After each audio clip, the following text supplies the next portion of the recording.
Bom dia, boa tarde, boa noite. Sejam todos muito bem-vindos a este programa RV2Go especial. Eu sou Gustavo Campos, instrutor-chefe do Ressignificando Vendas, e o RV2Go é um programa especial que nós fazemos mensalmente para trazer temas de interesse da nossa comunidade de gestão comercial. Esses temas geralmente provocativos ou curiosos que todo gestor comercial profissional deve dominar. No Ressignificando Vendas, nós somos uma comunidade de gestores comerciais dispostos a modelar o comportamento da liderança comercial para alta performance, decodificando o que significa esta alta performance para cada negócio.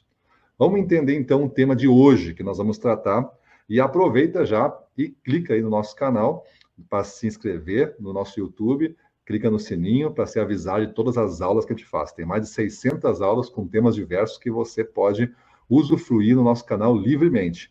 E sempre que a gente postar uma aula, e a gente posta muita coisa toda semana, você vai saber e você vai ter contato aí com a gente, para a gente não se perder nesse mundo grande que é a internet, né? Então, o tema de hoje é a mente dos grandes líderes comerciais. Vou pedir para o pessoal botar a capa oficial do nosso programa, para você ler o título. Então, RV2Go, RV de Ressignificando Vendas para você levar, né? O to go, para você levar. Você leva o que da aula de hoje? Você leva todo o conhecimento que ele está disponibilizando aqui. Então, você pegue já um papel e uma caneta e se prepare para escrever bastante, porque a gente vai passar uma riqueza de conteúdo que você, para juntar tudo isso, demoraria talvez 6 meses lendo algumas bibliografias. E a gente vai trazer para você mastigado aqui. Eu vou separar a aula em alguns tópicos. Esse aqui é o primeiro dos tópicos. Essa aula está dimensionada para 1h30, 2 horas no máximo. Engajamento comercial e a cultura de performance. Os líderes sabem que tem que trabalhar para que se construa uma cultura de engajamento na equipe. Todos os líderes querem isso, né? Equipes motivadas, engajadas, trabalhando juntos. E essa cultura não é feita com regras e códigos de conduta, e sim com elementos intangíveis vividos no dia a dia. Veja, é muito fácil eu desenhar e escrever uma cultura e botar na mão das pessoas essa folha e dizer para elas, vamos seguir isso aqui. Só que é muito difícil isso se tornar uma realidade. Mas se eu quero me tornar realidade, eu tenho que entender o que são esses elementos intangíveis, ou seja, que eu não consigo pegar. Elementos intangíveis, eles estão por aí, faz parte do nosso mundo, mas a gente não consegue enxergar isso aí. Empoderamento, confiança, respeito e valores corporativos são exemplos desses elementos intangíveis. E são 4 elementos que a gente vai detalhar aqui para vocês, que são pilares dessa construção, dessa cultura, desse engajamento. Grande parte dos líderes entende que quanto mais alto conseguimos chegar na conquista desses elementos intangíveis, mais resultados o negócio vai alcançar. Isso é grande parte dos líderes profissionais mesmo, os caras que conquistam muito resultado. Então, novamente, ó, empoderamento, confiança, respeito e valores corporativos formam esta cultura do engajamento desse primeiro tópico que a gente vai falar com vocês de 3 grandes tópicos, tá bom? Mas mesmo os que entendem sabem que isso é difícil de conseguir, né? É difícil, eu entendo que isso é importante, né? Esse tal do empoderamento, esse tal dos valores aí, mas é difícil de conseguir. Eu compreendo, eu sou solidário com isso, mas tem uma fórmula. Nessa primeira parte da aula, vamos entender o que fazer para aumentar a cultura do engajamento de um time comercial. É comprovada essa correlação, essa causa e efeito, de quanto mais eu trabalhar no engajamento do time, mais resultados o negócio vai alcançar. O que a maioria dos líderes não consegue entender é como fazer isso, e aí se perde um pouquinho no caminho. Se perde somente por meio de uma orientação de dados, por exemplo, de planilhas, de números, e quer construir uma cultura de performance fazendo com que a pessoa entenda de planilha. Nada errado de ter alguns indicadores, mas não é assim que a gente vai dominar esse assunto chamado cultura de engajamento. Você não consegue aplicar ferramentas para aumentar o engajamento. Engajamento é geralmente entendido como um tipo de interação ou de conexão. O engajamento que estamos falando aqui é diferente do engajamento das redes sociais, que é baseado em compartilhamento, clique, comentário, salvamento. A definição para nós de engajamento, a que a gente quer que você entenda, é a seguinte: é a medida de energia e do esforço incremental, ou seja, a mais, que uma pessoa investe em uma tarefa que é de sua responsabilidade. Eu tenho essa responsabilidade e eu posso investir esse nível de energia para fazer ela razoável, que bom. Mas eu invisto mais. Por quê? Porque eu estou engajado, eu quero fazer melhor, eu quero me destacar.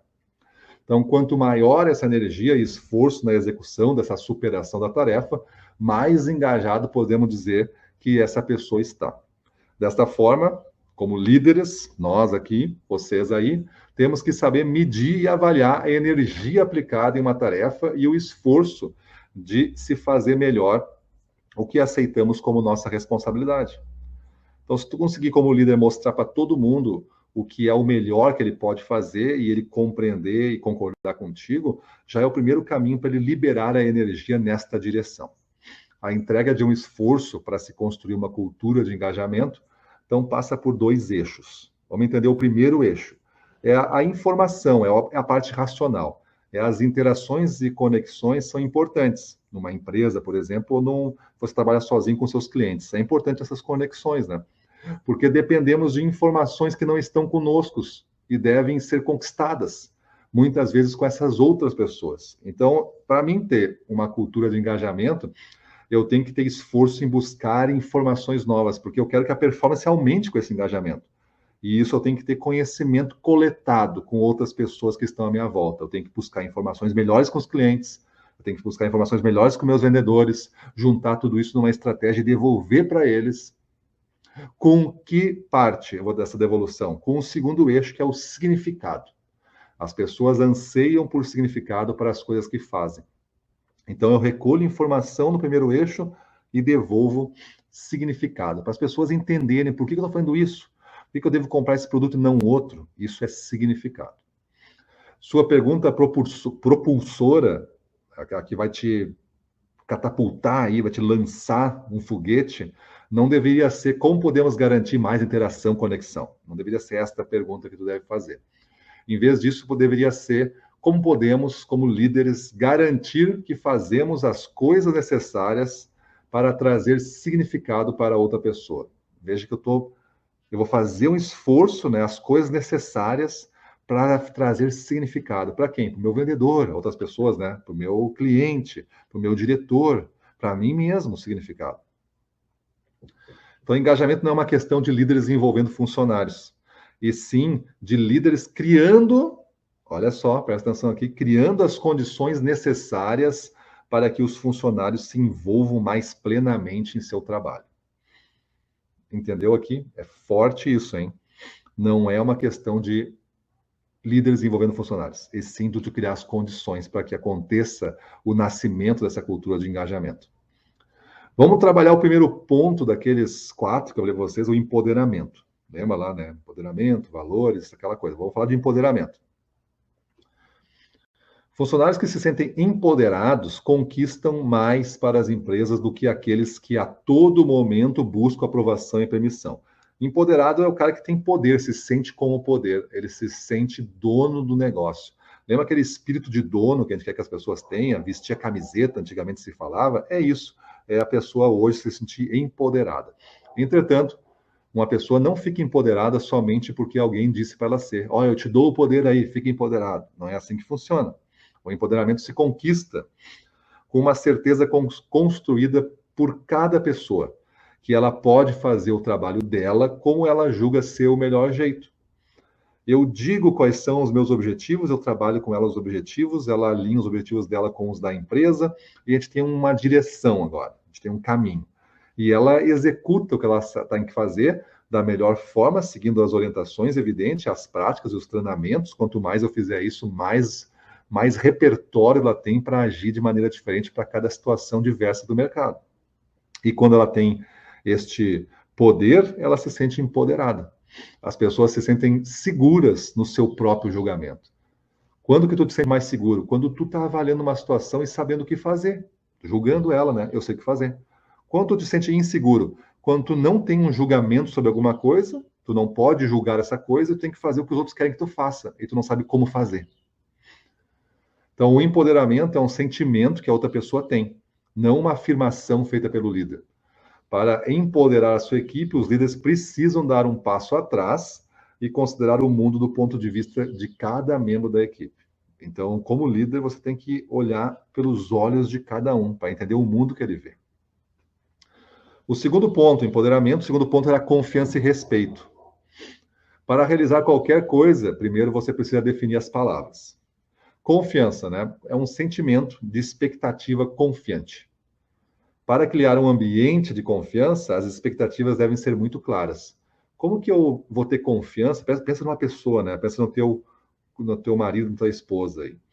Então, você tem confiança nela.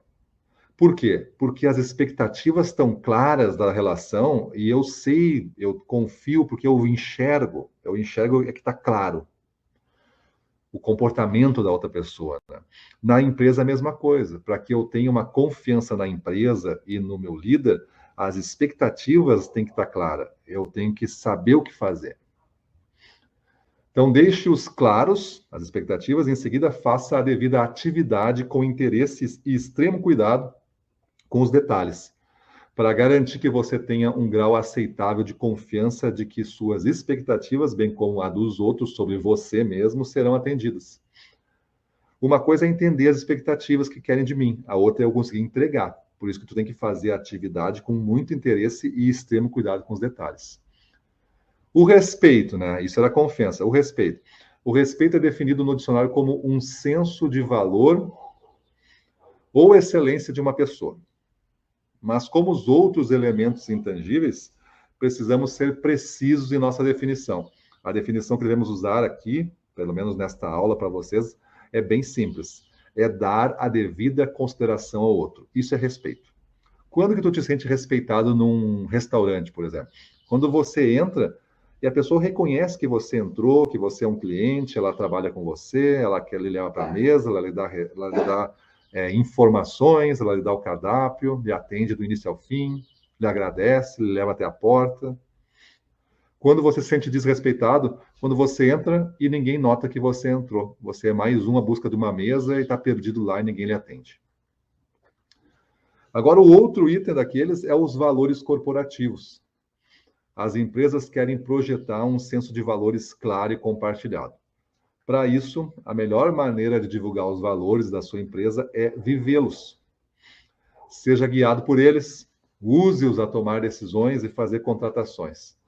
Dê o exemplo e oriente seus funcionários a seguir a sua liderança. Em geral, as pessoas são muito hábeis em notar a diferença entre um valor proposto para ser vivido e um real comportamento demonstrado. Já deve ter visto isso, né? A pessoa diz que ela é assim, um vendedor diz que ele é assim, mas quando você vai a campo, você não vê isso aí. Ele diz que sabe alguma coisa. Eu já entendi esse produto aí, já sei vender. Quando você vai a campo ver o comportamento, você nota que ele não sabe, ele não fala o que deve fazer e não age da maneira que deve agir. Vamos então botar na tela aqui umas conclusões desta primeira parte para a gente entender. Acho importante, vou botar na tela de vez em quando umas conclusões aqui. Eu chamo de conclusões acionáveis para você entrar em ação, tá? Então, tudo o que acontece ao gerenciar um negócio tem origem no que as pessoas fizeram ou no que elas não fizeram. Entende isso, né? O resultado é fruto de alguma coisa, da ausência da coisa ou da presença de alguma coisa. Em outras palavras, a soma dos resultados do negócio derivam das ações tomadas pelas pessoas. E a efetividade dessas ações, uma coisa é eu fazer uma coisa, e outra coisa é eu fazer e dar resultado. A efetividade dessas ações depende de quanto as pessoas da sua equipe estão treinadas e o quanto estão engajadas em fazer o melhor para superar os desafios. Tu entende isso? A pergunta que eu sempre falo aqui é por que você não vende o dobro do que você está vendendo? A única resposta possível para isso é porque eu não sei o como fazer. O como fazer é as pessoas treinadas e engajadas para fazer o melhor e superar os desafios. Este engajamento é fundamentalmente afetado pelas habilidades do líder, de trabalhar a confiança, o respeito e os valores da empresa e o empoderamento individual. Aquelas 4 coisas que a gente começou a falar nesse primeiro ponto da aula. Como gestores, temos uma tendência a não dar atenção suficiente aos outros, considerando a sua existência a única coisa que é real ou pode ser conhecida. Ah, eu não tenho controle, não tenho conhecimento de tudo relacionado à minha equipe. O cara se justifica assim, né? Mas isso não é uma boa explicação. Você deveria se aproximar mais. Vamos partir para o segundo tópico? Nosso segundo tópico da aula de hoje é a mente do líder. Como grandes líderes se preparam, atuam e prevalecem. A gente vem lá do engajamento, falando de empoderamento, confiança, respeito, valores, né? Todos aqueles pilares que formam o engajamento, os intangíveis, e agora tem alguém que lidera esse movimento. É a mente do líder. Vamos entender um pouquinho isso. Então, volta para mim aí, olha só. É comum entendermos a liderança comercial como algo que acontece com algumas pessoas que têm o poder de contagiar multidões ao mesmo tempo. Você deve entender, assim, às vezes a figura de um líder, o cara num auditório grande, milhares de pessoas ouvindo, e ele levando essas pessoas para onde ele quer. Na verdade, a liderança contagia uma pessoa por vez, mesmo num evento como um auditório desse. Vamos ver algumas técnicas de liderança comercial que podem ser usadas por todos para melhorar a sua capacidade de liderança. A primeira técnica que eu chamo é o círculo OODA. OODA é uma letra O, mais um O, mais um D de dado, e mais um A. OODA, tudo junto. Cada letrinha dessa, 4 letras, né? O, D, A, significa uma coisa. O primeiro O é observe. O segundo O é oriente. A terceira letra é o D, decida. E a quarta letra é o A, haja. Então, o que isso tem a ver com a liderança? É uma técnica.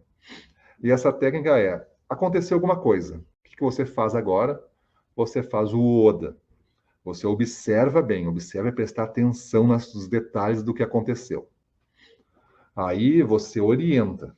Orienta é, tomei uma decisão. Entendi tudo, olhei os relatórios, observei então. Agora eu vou orientar. Tomei uma decisão. Mas essa decisão eu não comecei a agir ainda, né? Só tomei a decisão na minha cabeça. Agora, vou comparar essa decisão com outras possíveis e aí eu decido. Essa aqui é a melhor mesmo. E aí, quando você decidir, você age. E aí você vai agir como líder, contatando os outros, movimentando, orientando.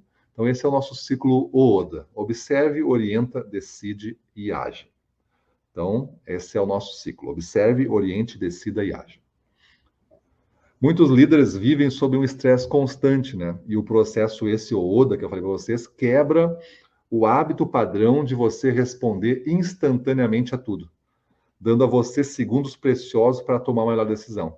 Esse OODA pode ser feito no minuto. Às vezes a gente toma decisões em menos disso, né? Em segundos. Mas se você puder botar o OODA para questões mais complexas que surgem, não ser muito impulsivo, talvez você vai tomar melhores decisões. Então você abre a mente e se conecta com a grande pintura do contexto atual. Esse é o observa, né? E depois você entra, então, na tarefa específica, que é decidir, analisar, decidir e agir. A segunda técnica, o OODA é a primeira, a segunda técnica a gente chama de RPA, revisão pós-ação. Revisão pós-ação, anota aí. Falamos do OODA, né? Que é o observa, orienta, decide e age. E agora, revisão pós-ação, RPA. O progresso envolve olhar para o passado recente e descobrir o que funcionou, o que não funcionou e o que aprendemos com isso. Então, geralmente, o RPA, revisão pós-ação, envolve 4 questões. A primeira, o que estava planejado fazer? Vou fazer uma revisão pós-ação, depois que aconteceu alguma coisa. Então, o que estava planejado acontecer? E aí eu vou ver o que realmente aconteceu. Essa é a segunda questão. E aí eu vou ver por que isso aconteceu. Pode ter acontecido para pior ou para melhor. Por que isso aconteceu? E a quarta questão é o que podemos fazer melhor da próxima vez. Independente de eu ter planejado uma situação e ganhei muito mais. Mas eu ainda vou fazer a pergunta, o que podemos fazer da próxima vez melhor? Então, as 4 questões para você anotar aí. O que estava planejado, o que realmente aconteceu, por que isso aconteceu e o que podemos fazer melhor da próxima vez. Terceira técnica, para você construir essa mente e transformar a sua liderança numa coisa 2 vezes melhor. Uso de mentores. Você não vai ter todo o tempo do mundo a seu dispor para aprender tudo do zero absoluto. Ter modelos de pessoas que você admira é uma grande arma dos grandes líderes. Eu tenho modelos aqui, eu olho para algumas pessoas do mercado, posso não conhecê-las, mas quando eu as sigo, quando eu consumo o conteúdo delas, quando eu vejo como elas fazem, eu estou buscando, então, uma modelagem, um padrão, um modelo para me espelhar. Você pode ter pessoas vivas ou mortas, mas você tendo acesso ao que ela produziu, livros, vídeos, você consegue, então, usar isso como modelo, como mentor. Mas se você puder falar com a pessoa ou contratar um mentor mesmo, porque você quer aquela habilidade dele para você, isso é muito melhor ainda. Então, estudando esses modelos, ou tendo a oportunidade de ter acesso a eles, como eu comentei, a ser mentorado por eles, como eu comentei, faz com que a sua carreira decole. Você vai avançar aí 3, 4, 5 anos em um só, porque a mentoria é muito poderosa. Quarto item aqui da nossa caixa de ferramentas da liderança: gerenciar as emoções no tempo. Olha só, emoções no tempo. Acostumamos a administrar o que fazemos no tempo, as atividades, a agenda, aquela coisa, né? Tentando ser cada vez mais produtivo, mas temos dificuldades de administrar nossas emoções no tempo. Vai dizer que não é verdade isso. Os grandes líderes administram atividades importantes em suas pautas, sem dúvida, eles têm as mesmas 24 horas e são realizadores. Tem um tempo hábil para ser concluídas essas pautas, essas atividades. Beleza, estão administrando bem isso, estão dando resultado por isso. Permitindo, então, que uma atividade, né, que se uma atividade estiver gerando uma ansiedade, por exemplo, eles deem uma parada na atividade que estão fazendo e passem para outra, aliviando a carga de estresse oriunda desta atividade específica. Isso é administrar as emoções no tempo. Eu sou um líder, eu sou produtivo, eu tenho a minha agenda, só que esta atividade agora, por alguma razão, eu não vou ficar pensando qual, está me gerando uma ansiedade. Ou seja, é uma emoção que eu não quero estar vivendo agora. Ela me deixa fora do meu estado ideal de performance. Eu vou parar um pouco com ela, isso se eu puder parar, né? Vou parar e vou retomar ela mais para frente, vou mudar de atividade. Fazer isso significa que você está administrando as suas emoções no tempo. Assim, dessa forma que eu expliquei, administram, os líderes esses, melhoram a sua energia ao longo do dia e não se desgastam à toa. Quando você fica muito tempo em preocupação, em ansiedade, em tentar botar controle em tudo, você gasta muita energia para isso e falta, às vezes, energia para o que você tem que fazer. Quinto ponto do nosso caixa de ferramentas da liderança aqui é o exemplo arrasta. Para você ser um líder de destaque, essencialmente você tem que liderar pelo exemplo. Não tem como mandar fazer sem que as pessoas entendam que você sabe muito bem fazer. Primeiro, e antes de tudo, você tem que liderar a si mesmo e fazer a coisa certa no tempo certo, mesmo sob pressão e mesmo sob extrema fadiga, cansaço. Somente após isso, outros vão começar a te seguir. Porque se tu é o cara que abandona na dificuldade inicial, se tu é o cara que desiste, tu é o cara que perde o humor e fica bravo, como tu acha que as pessoas que trabalham para ti vão fazer depois quando enfrentarem as suas dificuldades em campo? Vão fazer da mesma coisa, né? É o exemplo que tu está dando. Assim, com o tempo, você cria então uma cultura vencedora. Tenha cuidado, tenha cuidado, porque você vai lhe custar muito tempo e esforço para criar uma cultura. Muito tempo e esforço. Esse é o cuidado que tem que ter. Mas basta uma ação errada para você quebrar em 1000 pedaços essa cultura. O exemplo arrasta e pode demorar um tempo para você construir a cultura, mas quando você constrói, ela lhe leva para o céu. Só que basta um deslize seu, um relaxamento seu, você volta a ser o que era, a cultura se quebra em 1000 pedaços. Um ponto importante agora é a fronteira da alta performance. Você entender quando você está lá. Atletas de elite, gestores de sucesso, líderes, empreendedores, gerentes como vocês, que crescem rapidamente, tiram um pequeno tempo antes de entrar em ação com foco total para se preparar mentalmente. Isso é muito importante no nosso dia a dia de gestor, porque a gente sempre está buscando uma alta performance, fazer mais naquele dia. Com o tempo, você deve reavaliar a sua maneira de fazer as coisas e reciclar os seus conceitos. O líder de hoje não pode ser o mesmo que aquele que iniciou a jornada de liderança tempos atrás. Ele não pode ser o mesmo. Ele tem que ser uma outra pessoa, você entende isso, né? Tempos atrás era outro mundo, necessitava de outras pessoas. Agora é um novo mundo, precisa de novas pessoas, novas competências, habilidades. Com experiência, treinamento, aumento da confiança, Abandone antigos modelos, ensinados ou copiados, e comece a desenvolver a sua maneira autêntica de fazer as coisas. Ou seja, crie a sua assinatura de mercado, como nós gostamos de dizer aqui. Você vai assinar a grande obra de gestão que você está liderando. Seja verdadeiro com você mesmo agora. Quais são as suas forças? Anota essa pergunta para responder. Porque isso aí vai dizer o quanto tu vai conseguir ser líder, reconhecer essas forças e agir sobre elas, né? Quais são as suas forças e onde você é tímido, fechado, inseguro? Saber esses extremos, né, vai fazer com que você performe melhor. As respostas a essas questões irão lhe informar onde investir energia para desenvolver o seu estilo de gestão. Vamos falar aqui de um tema agora muito curioso, que é os princípios da filosofia estoica para a liderança comercial.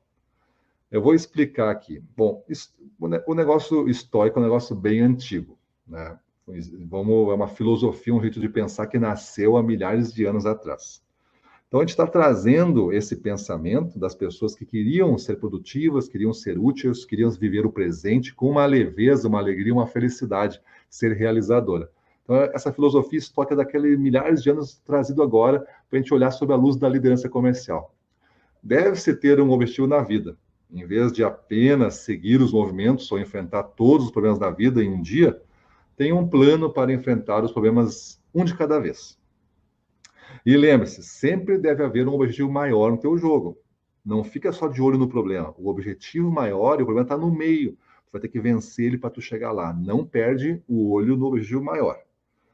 Então, para avançar constantemente em direção a esse objetivo, que tu não vai perder o olho, existem várias estratégias estoicas que você pode acionar. A gente está interpretando, naquela época lá para agora, a gente está interpretando. Primeiro, reformular uma situação negativa e um desafio. Existe um bloqueio, existe uma dificuldade, apareceu um muro na minha frente. Agora é um desafio, não é uma situação negativa que eu não posso vencer. Reconhecer um insulto e escolher ignorá-lo. Tem alguma coisa que me atingiu e eu não vou reagir na mesma moeda. Isso faz parte da filosofia estoica e faz parte agora da filosofia de gestão. Você tem que ter controle emocional, a gente falou aqui, né? Terceiro, notar alguma ansiedade ou inveja, mas não agir sobre ela. Esse é o terceiro ponto. Quarto, focar no processo ou na tarefa em questão e sempre se reorientar para uma perspectiva mais ampla. Não aceite limites autoimpostos. Não deixa que limites que você se colocou sejam barreiras para você avançar. Questiona, vê se isso é realmente válido nos dias de hoje. Então, colocar essas estratégias em práticas requer uso e repetição, como treinamento para um esporte. Os jogadores treinam, às vezes, 5 dias para jogar uma partida. Então, fazendo o quê? Uso e repetição da técnica, para ficarem hábeis de fazer aquilo ali. Quando o grande desafio inevitável aparecer, como um estoico, que você agora vai querer ser, você poderá flexionar os seus músculos mentais e estar à altura da ocasião do desafio. Vamos botar as conclusões desse segundo ponto para nós aqui, e aí vamos entender o que a gente pode fazer com esse debate da minha segunda parte. Primeiro, como líderes, vamos influenciar um de cada vez. Isso você tem que entender. Use o círculo Oda, como eu falei, observe, oriente, decida e haja. Sempre que tiver uma situação, tenta botar o Oda. Não age por impulso, tu pode fazer o círculo Oda rodar. Terceiro, após uma ação concluída, faça a revisão pós-ação e aprenda mais rápido como se tornar o gestor que sempre sonhou em ser. Revisão pós-ação faz com que tu aprenda, busque o aprendizado. 4. Tenha modelos para se inspirar. Atualize os seus modelos constantemente. Aquelas pessoas que tu quer aprender com elas. 5. Administre não só a sua agenda, mas as suas emoções. Aquele controle emocional. Se algo está te desgastando, sai, porque além de te deixar fora do prumo, vai também te queimar muita energia. 6. O seu exemplo arrasta. E o 7. Siga os princípios de liderança comercial baseados na filosofia estoica. A do insulto, lá principalmente hoje em dia, às vezes a gente se incomoda por pequenas coisas. O cara não responde um WhatsApp e você acha que ele está te insultando, não está querendo dar atenção para você. Então não coloca significado onde não existe, beleza? Vamos por parte 3. Essa parte 3, ela faz uma autoavaliação. Queria que você tentasse se autoavaliar junto comigo. A gente vai falar de algumas coisas bem pontuais ela é uma parte um pouquinho mais longa do que as outras partes 1 e 2, mas muito mais rica. Então, fica aqui comigo e faça uma autoavaliação. Agora, se não pegou a folha ainda, perdeu, vai ter que depois ver isso aí de novo no replay. Mas pega uma folha agora e faça uma autoavaliação comigo. Item 3, exploda os limites da sua capacidade. Vamos lá. Muitas vezes, tratamos a palavra capacidade como se fosse uma limitação natural. Infelizmente, a maioria de nós se sente muito mais confortável definindo o que percebemos como fora dos limites do que o que é realmente possível. Então, a capacidade, a gente tem que entender ela de outra forma. A gente trata a palavra capacidade como uma limitação. Eu sou capaz de fazer isso. E talvez não como um potencial, né? E às vezes a gente olha mais para as coisas que estão nos limitando do que as coisas que são possíveis de fazer, que estão fora dessa fronteira. Será que muitos de nós falhamos em expandir o nosso potencial porque permitimos que o que percebemos como capacidade nos definisse? Pensa bem. Que pergunta, hein? Será que a gente falha em ser melhor porque a gente acha que essas coisas que hoje nos limitam é o limite máximo? E se nossos limites não forem realmente os nossos limites? Já pensou nisso? Onde você pode chegar? Vamos falar então da conscientização. É remover as tampas da capacidade. Imagina a tua capacidade de fazer alguma coisa, tem uma tampa. Aí tu gira e tira a tampa. Isso aqui se torna então o infinito. Vamos remover essas tampas aí.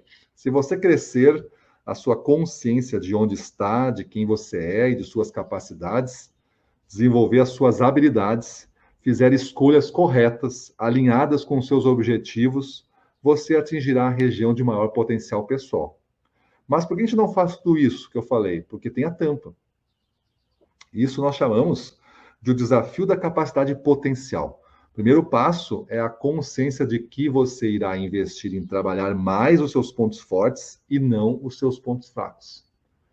Quando eu invisto mais nos meus pontos fortes, eles me ajudam a tirar a tampa e avançar com confiança. Mas quando eu tenho que usar meus pontos fracos, me deixa inseguro e eu fico e não quero tirar a tampa, quero ficar protegido ali. Para um maior entendimento, você precisa compreender duas coisas. A primeira, mudanças nem sempre precisam ser drásticas para ser efetivas. Existem mudanças que são pequenas e geram um resultado bom para nós. Essas são boas.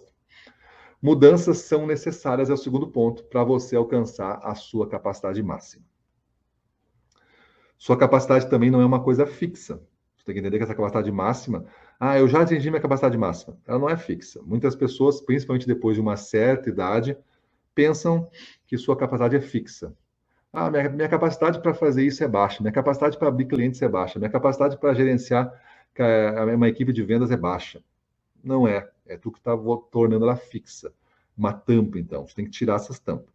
Você não pode deixar as tampas definirem o seu potencial. Você tem que colocar a sua visão, além das tampas. Existe tampa em tudo que é lugar, mas a visão tem que transcender isso aí. As tampas que estão atualmente na sua jornada, porque você que as criou e as colocou lá. Essas tampas não existem na jornada de todo mundo, só na tua. Então, tu tem que tirar as tuas tampas. Fique alerta para as possibilidades que podem fazer de você um gestor melhor. A autoconsciência é uma habilidade poderosa que permite você testar os seus limites e expandi-los. A autoconsciência é saber onde você está, quem você é. Sem essa autoconsciência, você não consegue testar os limites e ficar alerta para as possibilidades que aparecem na jornada. Porque se eu não tenho uma autoconsciência, como é que eu vou testar os limites se eu não sei nem onde eu estou? Eu tenho que saber qual é a minha fronteira. Então é uma verdade que quem nós somos como autodefinição define como nós enxergamos o mundo. Dessa forma, para aumentar nossa capacidade, temos que iniciar nos vendo de forma diferente, alterando essa nossa autodefinição de quem nós somos. Sua missão é começar a identificar essas autolimitações e forçá-las ao máximo, para que fique demonstrado para você que as superou e que eram limites artificiais. Você consegue fazer um hábito disso. Você vai ficar craque em superar o seu próprio autolimite. Então, reconheça o seu valor e aumente o seu potencial nesse contexto. Saiba que existem algumas tampas conhecidas como tampas da vida, né? Ah, você perdeu o emprego ou um projeto que amava fazer. Ah, pode virar uma tampa para ti, porque tu nunca vai encontrar um lugar igual, né?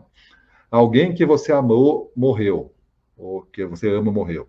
Você pode sofrer um acidente ou ter uma doença séria. Sobre essas tampas, né? Essas tampas de vida, você tem o controle. Ou seja, como você irá reagir a esses acontecimentos. Você pode eliminar essas tampas e aumentar suas capacidades. Só cuida para não fazer um evento desse, que às vezes não tem mais volta, perdeu o emprego, uma pessoa que você ama morreu, ser uma tampa definitiva. Eu tenho um controle, eu posso tirar essa tampa. Cuide também das tampas que os outros vão botando em você. Essa é muito comum também. Muitas pessoas aceitam tampas colocadas por outros ou pelo ambiente que vive, se autolimitando, se deixando ficar de um determinado tamanho. Vamos falar um pouco sobre as habilidades agora. Habilidades, você deve desenvolver essa capacidade que você já possui. Você tem muitas capacidades. Vamos lá, vamos ser sinceros. Você tem muitas capacidades. Umas estão com tampa, estão limitadas. Mas a gente tem que desenvolver essas capacidades, que são as habilidades, né? Costumamos falar que é da capacidade pessoal no singular. E se estivermos pensando sobre capacidade de forma errada? Ah, eu sou capaz, eu sou um profissional capaz. Isso é ser no singular. Mas se a gente está pensando isso de forma errada, depois de a gente trabalhar bastante na autoconsciência, o segundo passo é reconhecer que temos muitas capacidades. Eu sou um profissional capacitado, capaz de fazer muitas coisas. Então, eu tenho muitas capacidades e não uma só.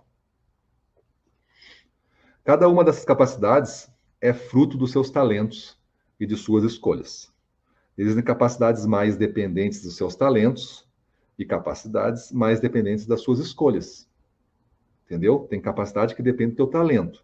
Talento tu desenvolveu com o tempo e foi trabalhando eles. E tem capacidade que é tu tem que escolher. Vamos começar agora vendo 7 capacidades que dependem mais do talento do que das escolhas. Eu vou separar isso, tá? Vamos primeiro falar de capacidade que depende do talento. Primeira delas, queria que você se autoavaliasse. Eu vou explicar e você se autoavalia nessa capacidade aqui. Capacidade energética. É a sua capacidade de controlar a sua energia pessoal. Há muitas capacidades que podemos aumentar, mas não há nada que possamos fazer para expandir o tempo. É por isso que precisamos nos concentrar em nossa energia. Se quisermos fazer mais e causar um impacto maior no mundo, precisamos aumentar nossa capacidade energética.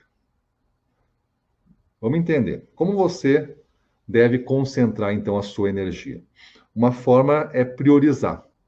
Olha só os 3 R's que podem ser usados para você priorizar. Primeiro é o R de requisitos. O que você tem que fazer? Então, eu chamo isso de R de requisitos. O segundo R é o R de retorno, o que você faz bem. E o terceiro R é o R de recompensa, o que você gosta de fazer. Esses são os 3 R's para você concentrar a energia. Fazer o que te recompensa quase sempre te dá energia, não é mesmo? O mesmo vale para fazer o que nos dá um alto retorno, é o segundo R. Se tem um alto retorno, eu quero fazer mais. No entanto, para a maioria das pessoas, cumprir os requisitos, que é o terceiro R, não é energizante, a menos que seus requisitos estejam alinhados com o retorno e a recompensa. Ou seja, o que eu vou fazer, o que eu tenho que fazer, está alinhado com os 2 outros R's, retorno e recompensa. Se você tiver o poder de alinhar todos os 3 R's, né, sempre será energizado pelo seu trabalho. Então você pode se avaliar aí na capacidade energética. Eu vou falar agora de uma segunda capacidade dessas 7, que é a capacidade emocional. Sua habilidade de gerenciar suas emoções. Falamos um pouquinho disso já, né? Vamos trazer aqui para dentro do eixo da capacidade que você tem agora de fazer isso. A capacidade emocional é a capacidade de lidar com adversidades, fracassos, críticas, mudanças e pressões de forma positiva. Todas essas coisas criam estresse em nossa vida. E a incapacidade de lidar com o estresse ou a pressão emocional tira muita capacidade potencial das pessoas. Tu sabe quando uma pessoa está estressada, tá preocupada, ela não consegue agir bem, né? Esse é o sentido. Eu tenho que ter uma capacidade de reagir sobre emoções fortes para performar bem. Então, essas pessoas que não têm essa capacidade desistem, quebram ou fazem coisas erradas, buscando atalhos para tentar escapar da pressão. No entanto, pessoas emocionalmente fortes são capazes de gerenciar suas emoções e lidar com as dificuldades. Neste ponto, o seu desafio é saber como você está em relação à sua inteligência emocional para manter um estado ideal de performance ao longo do dia. Você é um cara de altos e baixos, tenta diminuir essas distâncias, ficar mais controlado no estado ideal. Então, esse é o segundo. É o segundo a capacidade que eu quero que você se autoavalie, capacidade emocional. Então, tenta dar uma nota de 0 a 10, escreve aí capacidade emocional, né? E se autoavalie, para você estar entendendo o que você tem que fazer. Já sai daqui quase que um planinho, né? Um plano pessoal seu. Capacidade de pensamento, vamos falar agora. É a sua habilidade de pensar de forma eficaz. Se você desejar aumentar a sua capacidade geral de sucesso, precisa aumentar a sua capacidade de pensamento. Quando você valoriza bons pensamentos, torna todo o seu pensamento mais valioso. Este é o ponto de partida para aumentar a sua capacidade de pensamento. É valorizar os bons pensamentos. Uma vez que uma ideia for colocada na mesa e melhorada por um grupo-chave de pessoas, é hora de colocar a ideia no mundo e deixar as pessoas verem essa ideia. Você aprende muito quando apresenta uma ideia para pessoas que não o conhecem ou que não lhe dão automaticamente o benefício da dúvida. Desta maneira, eu vou trabalhando o exercício do músculo da capacidade de pensamento. É sempre mais fácil pensar uma ideia do que praticá-la, né? Uma ideia simples soa melhor quando não foi desafiada. Mas uma ideia incontestada raramente é capaz de viver no mundo real. As ideias que vivem e sobrevivem no mundo real, elas foram contestadas, elas foram colocadas à prova. E isso é a sua capacidade de ter uma força de pensamento. Algo poderoso acontece quando uma pessoa passa de acreditar em uma ideia para possuir uma ideia, ou seja, ela é minha, ela me representa. Acreditar em uma ideia pode ser bom, mas é muito limitante também. Eu tenho que saber sempre avaliar se essas ideias elas estão válidas hoje. As ideias têm tempo de validade. No entanto, quando você se sente dono de uma ideia, é como colocar o seu próprio dinheiro em investimento. Você faz o que for preciso para fazê-lo funcionar. Quanto maior o investimento, mais você sente que tem que dar certo. O crescimento exige que seus pensamentos estejam continuamente atualizados. Se você quer aumentar o seu potencial, maximizar sua capacidade de ter sucesso, então você precisa desenvolver o seu pensamento. A alta capacidade de pensamento, que a gente está buscando aqui, né, e a capacidade de sustentar o seu pensamento, lhe darão um retorno maior do que ser inteligente ou trabalhar duro, por exemplo. Então, ser inteligente ou trabalhar duro, às vezes, cara, não sei como fazer. Mas a capacidade de pensamento eu posso me esforçar mais, sustentar essas minhas ideias, porque elas são válidas, eu validei elas e elas me representam, eu possuo essas ideias agora. Para isso, você tem que conectar esses pensamentos, fazendo deles um método para o seu trabalho, a sua assinatura de mercado. Lembra que a gente já falou disso? É o seu método, a sua assinatura. E constantemente reavaliar esse jogo. Então, essa foi a capacidade de pensamento. Vamos para a nossa quarta capacidade de 7 aqui. Capacidade de relacionamento, sua habilidade de construir relacionamentos de valor. Somos definidos por nossos relacionamentos. Nosso sucesso, nossos fracassos dependem em grande parte de como nos relacionamos com as outras pessoas. Vai dizer que não é bem assim, né? O teu sucesso em vendas, por exemplo, nasce do teu relacionamento com os teus clientes. Se você não tem relacionamento com esses clientes grandes, você não consegue, às vezes, crescer mais. Você não pode aumentar também a sua capacidade de relacionamento a menos que você valorize as pessoas e se importe com elas. Como é que eu vou aumentar o meu valor de relacionamento no mercado? Meus clientes têm que gostar mais de mim, têm que me preferir. Coloque-se na posição de conhecer e passar tempo com as pessoas certas. Use o princípio do poder da proximidade. Olha o princípio do poder da proximidade, que é mantenha relacionamentos próximos com 10 pessoas que podem levá-lo ao próximo nível. Ou seja, Quem são essas 10 pessoas que estão ao seu alcance hoje, que podem te levar para um próximo nível que você gostaria de estar como gestor? Você tem que se relacionar muito intimamente com essas 10 pessoas. Seja intencional, mostre iniciativa, movendo-se em direção aos relacionamentos que você deseja na vida. Se você esperar que as pessoas certas o conheçam, você não conhecerá as pessoas certas. Você tem que ir atrás dessas 10 pessoas e brigar pela atenção delas. Então, essa foi a nossa quarta capacidade. Você aí se avalia em capacidade de relacionamento. Agora, a quinta, capacidade criativa. Sua habilidade de ver opções, criar novas conexões e encontrar respostas diferenciadas. A criatividade, como você deve sentir, está mudando a pergunta de existe uma resposta para quais são as respostas. Isso é ser criativo. A criatividade sempre leva tempo, paciência e experimentação. A criatividade é uma mentalidade, é um jeito de pensar. Você tem que acreditar que as respostas e soluções estão por aí. E se você estiver disposto a continuar lutando para encontrá-las, você vai ser mais criativo, a sua capacidade criativa vai aumentar. Perguntas sempre estimulam a criatividade. Mas você sabe por quê? Por que as perguntas estimulam a criatividade? Porque as perguntas fazem você explorar, procurar. Você não consegue ficar sem pensar uma resposta quando alguém lhe faz uma pergunta. Por que você é tão acomodado?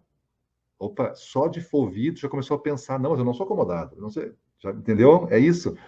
As perguntas fazem a gente explorar, procurar. A criatividade é sobre conectar as coisas. Concentre-se em uma ideia específica e, em seguida, procure maneiras de fazer conexões com ela. Isso é chamado de criatividade de conexão. Com uma ideia fixa em sua mente, procure maneiras de conectá-las a experiências, pessoas, situações, histórias, oportunidades, perguntas, qualquer coisa que você possa imaginar. Ou seja, ponha a sua ideia no centro e faça um mundo à volta dela e conecte todos esses pontos com a sua ideia e veja o que vai dar no final. Se você quiser aumentar a sua criatividade, comece procurando essas conexões. Então, esse foi a nossa quinta capacidade, que é a capacidade criativa. Agora vamos para a sexta, capacidade produtiva. Sua habilidade de conquistar resultados fazendo o que tem que ser feito. Então vamos lá, capacidade produtiva. A capacidade de produção, ela pode ser aumentada drasticamente e imediatamente se você for altamente intencional sobre isso. Ou seja, eu quero isso. Eu quero aumentar minha capacidade produtiva a partir de agora. E você vai se esforçar para que isso aconteça. Ela vai aumentar daí. Mas, se você escolher o caminho da falta de intenção ou de objetivos, da complacência, e deixa para lá, né? Da inconsistência, um dia fala, um dia não faz, das desculpas, não deu hoje, estava chovendo, hoje a economia, hoje o dólar, a sua capacidade produtiva irá ser o seu pior inimigo para encontrar o seu potencial. Se você quiser aumentar a sua capacidade produtiva, você tem que manter a visão na grande conquista, na sua definição de sucesso futuro. E você terá que entender que fazer as coisas certas e fazer as coisas difíceis é a mesma coisa para quem deseja se destacar nessa capacidade. Eu quero aumentar minha capacidade produtiva. Fazer as coisas certas e as coisas difíceis é a mesma coisa. Então não usa mais o rótulo difícil. O difícil é o certo a se fazer. Então, essa foi a nossa capacidade 6, né? A capacidade produtiva. Vamos para a sétima, a capacidade de liderança. É a sua habilidade de se levantar após a queda e liderar os outros a continuar caminhando. A comunicação é a linguagem da liderança. A liderança é uma via de mão dupla. Para encontrar as pessoas que querem ajudá-lo como líder, você precisa fazer perguntas e ouvir ativamente. As perguntas abrem portas, como eu falei, né? E nos permitem conectar com os outros. Elas valorizam outra pessoa. E elas nos dão uma perspectiva diferente. Um dos maiores elogios que você pode dar a alguém é pedir a sua opinião. No entanto, nada disso funciona se você não souber ouvir. Se as perguntas abrem porta, a escuta mantém a porta aberta. As perguntas iniciam a conversa, mas ouvir encoraja a continuar conversando. Então, perguntas mais escuta é igual a uma conversa de qualidade. Conversa de qualidade é igual a uma liderança de qualidade. Quase uma fórmula, né? Perguntas mais escuta igual a conversa de qualidade. Conversa de qualidade igual a liderança de qualidade. E você quer ser um líder de qualidade, não é mesmo? Então, eu passei aqui com você as 7 capacidades que dependem mais do seu talento do que das suas escolhas. Deixa eu colocar na tela aqui um resumo delas para você olhar. Se quiser tirar um print, tá? Você tira um print aí. Não vai dar tempo de copiar tudo. Conclusões acionáveis. Vamos lá. Ó, aqui tem as 4 principais, as 4 primeiras capacidades que dependem mais dos seus talentos do que das suas escolhas. Passamos por elas, né? Capacidade energética, emocional, de pensamento e de relacionamento. Tira um print da tela aí, tira uma foto. Vou esperar um pouquinho.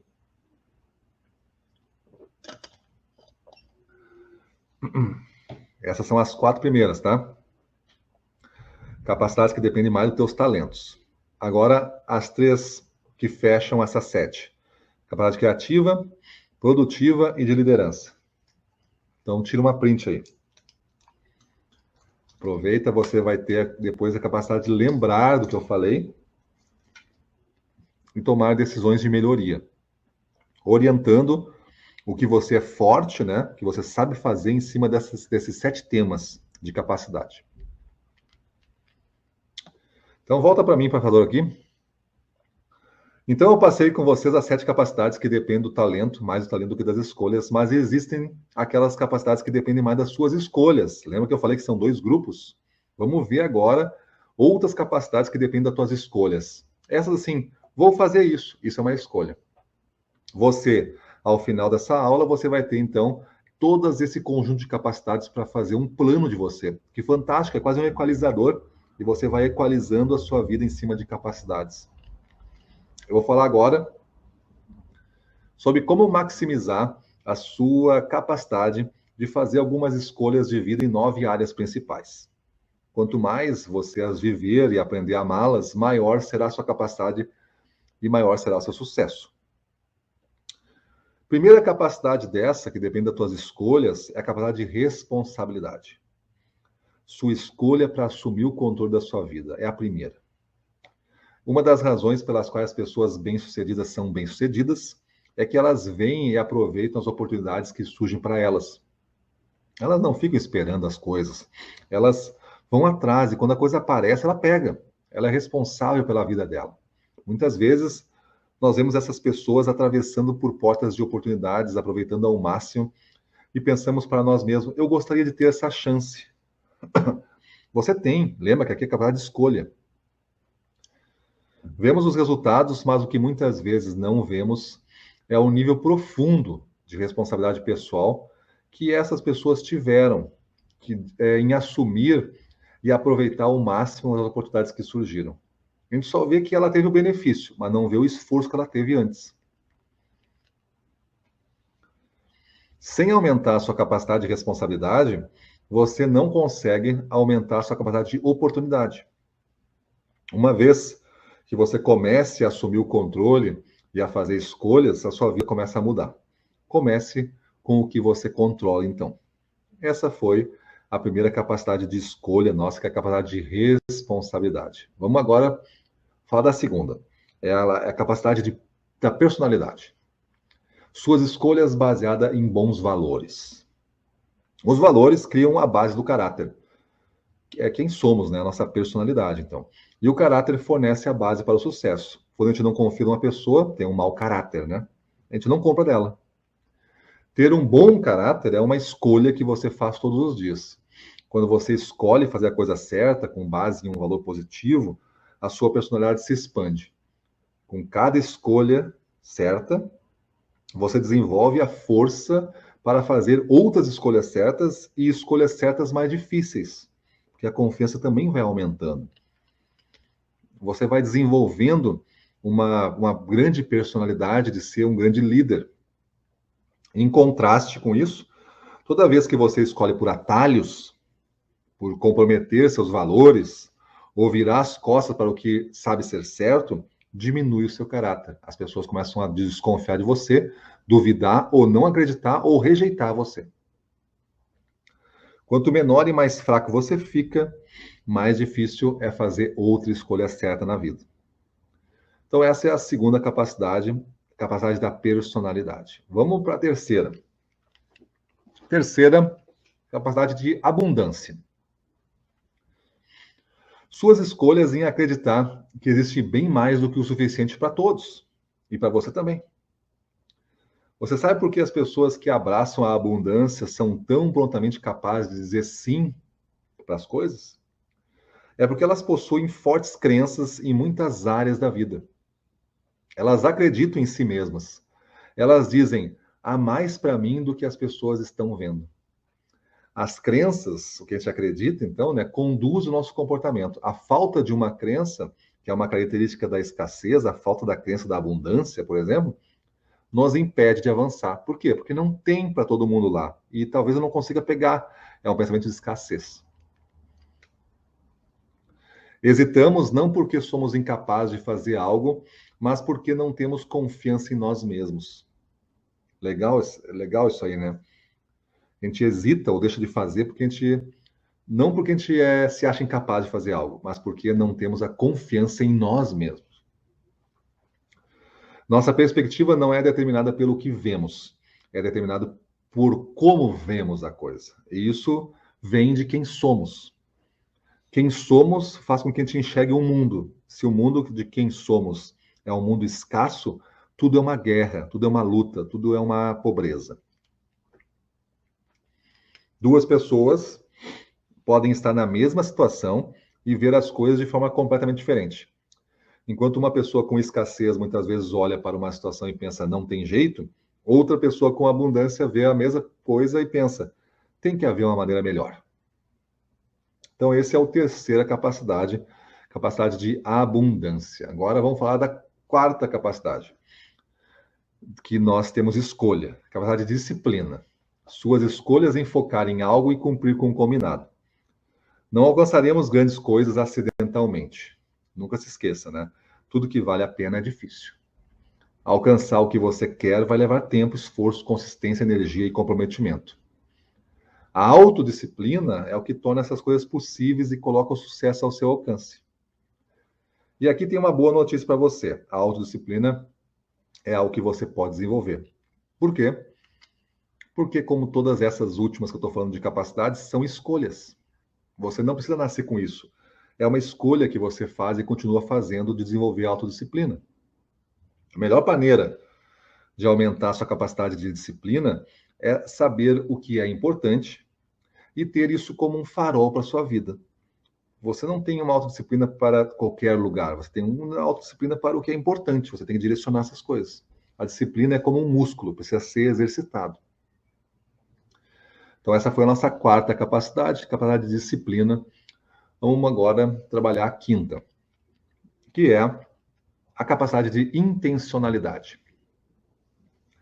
Suas escolhas de buscar deliberadamente significado.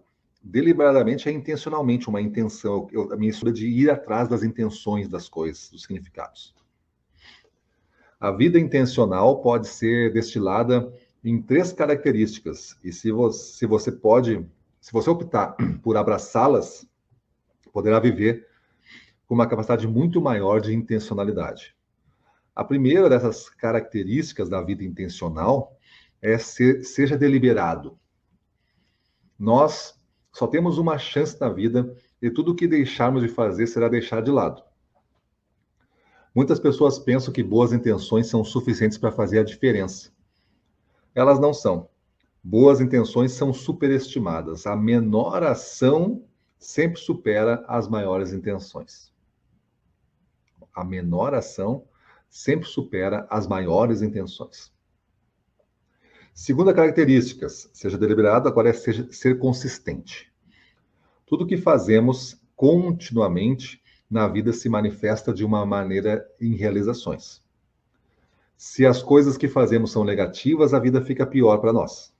Se o que nós fazemos continuamente é positivo, a vida fica melhor. E a terceira característica, seja voluntário. Viver uma vida de intencionalidade é um ato de vontade. E é algo que você precisa estar determinado a fazer diariamente. A maioria das pessoas não direciona as suas vidas porque nem sabe para onde elas vão, né? Elas aceitam as vidas.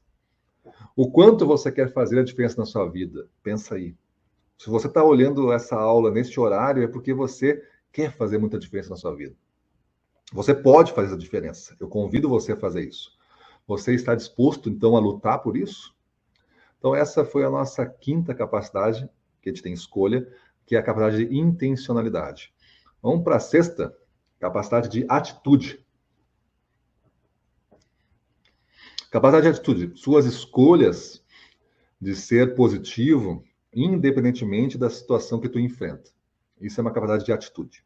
Treinar e encorajar a si mesmo é poderoso quando se trata de escolher uma atitude positiva, independentemente das circunstâncias. É a melhor coisa que você pode fazer para ajudar a si mesmo é ter essa capacidade de atitude. Existem três coisas que você pode fazer agora para se colocar em uma posição positiva na maioria das vezes. Ao fazer essas três coisas, se torna mais fácil você se recuperar das dificuldades. Primeiro, torne-se humilde. É muito mais fácil enfrentar as dificuldades da vida e responder positivamente quando você demonstra humildade. Fazer pequenas coisas que podem parecer sem importância para nós, mas que beneficiam os outros, nos ajuda a cultivar a humildade. Segundo ponto, torne-se ensinável. Ensinabilidade é querer aprender com cada experiência e cada pessoa. Requer uma apreciação por tudo que vivenciamos e saber que, se tivermos o espírito certo, sempre podemos aprender algo com todas as situações. Isso aí é o torne-se ensinável.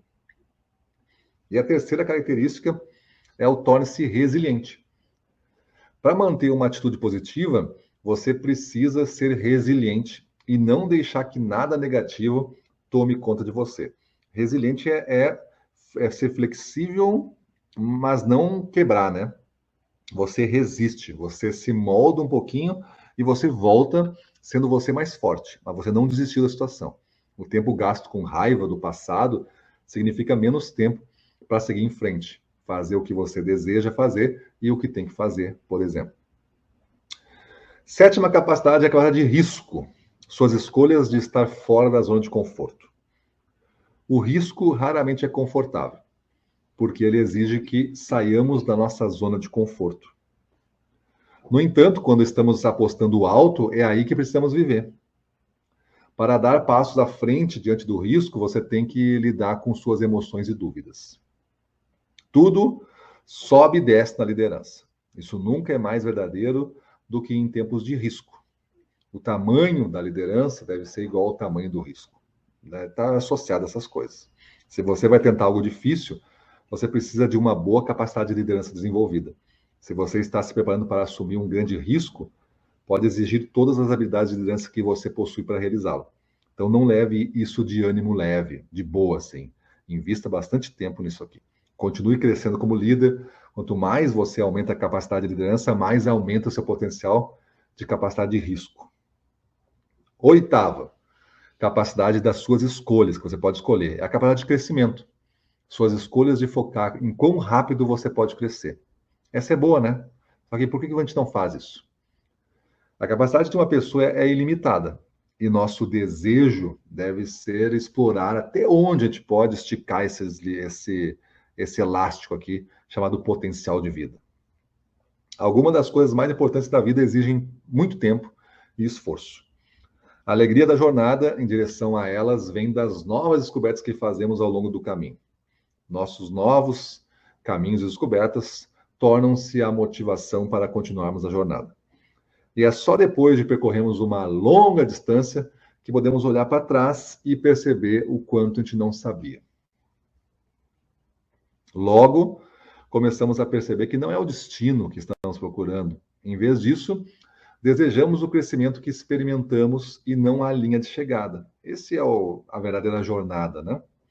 Nesse momento, paramos de perguntar quanto tempo vai demorar, porque eu estou preocupado em chegar, e começamos a perguntar até onde eu posso ir, porque o destino eu já não sei se é aquele ou pode ser melhor do que aquele.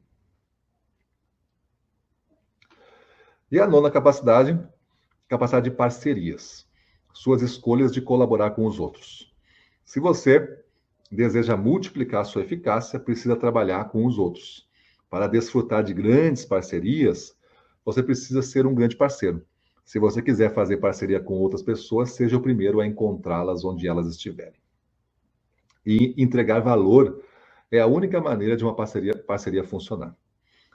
As parcerias começam a se desintegrar quando uma pessoa começa a receber mais do que está dando. Tem um desequilíbrio nessa balança. A única maneira de termos a oportunidade de fazer parcerias com outras pessoas amanhã é agregar valor a elas hoje.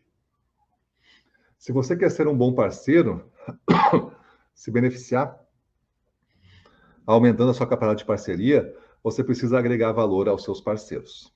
Então, pessoal, essas foram 9 capacidades que dependem mais das suas escolhas do que seus talentos. Deixa eu colocar na tela, como eu fiz antes, os slides com um resumo dessas 9 capacidades e você pode tirar uma print aí. Então, vamos botar aí, equipe, conclusões acionáveis das 9. Então, essas aqui são as 3 primeiras, ó. Tira uma print disso. Capacidade de responsabilidade, capacidade de personalidade e de abundância. E tem uma pequena definiçãozinha ali para ajudar você a lembrar o que cada uma significa. Lembra que você vai ter um equalizador. Eu já dei 7 que depende do talento. E aqui são as 9 que dependem da escolha. Esse equalizador todo faz com que o seu potencial, se entendido, essas 9 mais 7, faz com que o seu potencial exploda. A quarta, capacidade de disciplina, depois capacidade de intencionalidade e capacidade de atitude. Tira uma print também aí da tela, aí você já vai ter as 6 das 9, né? E vou mostrar a próxima tela aqui na sequência. Só esperando um pouquinho para você tirar a print aí, né, para você ter essas 9 capacidades. E agora, as últimas 3. Capacidade de risco, de crescimento e a capacidade de parcerias. Então, assim são as 9 capacidades que dependem das suas escolhas. Beleza? Tiramos print aí de tudo? Vamos lá, então. Então, nós vimos hoje aqui alguns aspectos importantes de como funciona a mente dos grandes líderes comerciais. Vimos a importância do engajamento da cultura comercial para a construção da alta performance, lá no ponto 1 da aula, né? Vimos algumas técnicas de liderança comercial que você pode usar no seu dia a dia, tais como o ciclo ODA, revisão pós-ação, o uso de mentores e como fazer um gerenciamento das emoções. E fechamos a aula vendo as 7 capacidades que dependem mais do talento do que das suas escolhas e as 9 capacidades que dependem mais das suas escolhas do que do seu talento. Então, você tem um equalizador, você tem algumas técnicas hoje, né? O ODA, a revisão pós-ação, e você já entendeu aquele conceito importante do engajamento e da cultura comercial. Então, você está pronto para ir à frente e avançar. Espero que vocês tenham gostado dessa aula do RV2Go especial. Aproveitem e curtam nosso canal aqui para serem informados das próximas aulas como esta. E se você quiser ficar muito bem informado sobre gestão comercial, nos siga lá no Instagram. Nós somos uma comunidade de gestores comerciais. O nosso Instagram é Ressignificando Vendas. Só busca lá no procurar Ressignificando Vendas e nos siga lá. Beleza? Então é isso, pessoal. Essa aula do RV2Go especial está chegando ao fim. Espero que vocês tenham aproveitado bastante o conteúdo da aula.